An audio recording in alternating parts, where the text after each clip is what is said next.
And he's going to talk about immigration a lot tonight, even when it's not the subject that is being raised. And I'm going to actually do something really unusual, and I'm going to invite you to attend one of Donald Trump's rallies, because it's a really interesting thing to watch.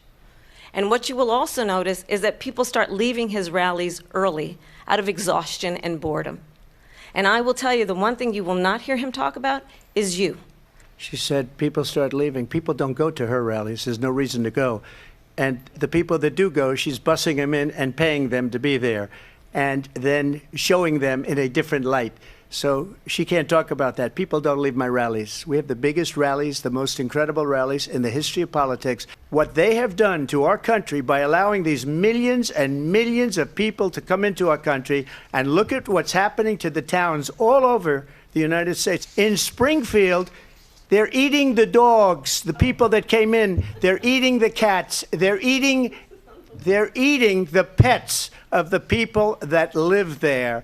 And this is what's happening in our country, and it's a shame. The people on television say my dog was taken and used for food. So maybe he said that, and maybe that's a good thing to say for a city manager. I'm not taking this from television. But the people on television saying their dog was eaten by the people that went there.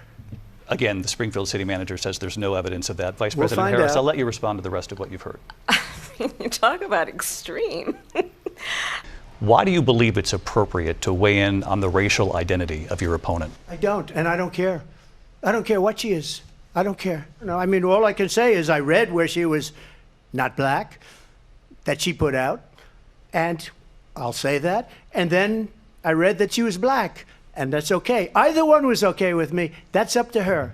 I mean, honestly, I think it's a tragedy that we have someone who wants to be president who has consistently, over the course of his career, attempted to use race to divide the American people.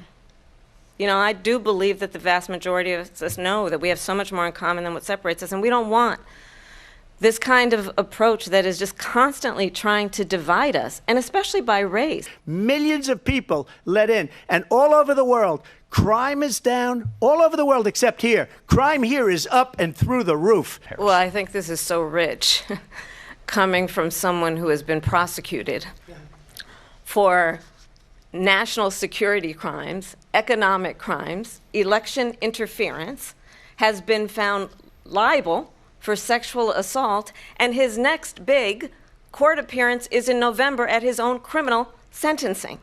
She was big on defund the police. In Minnesota, she went out, wait a minute, I'm talking now, if you don't mind, please. Does that sound familiar?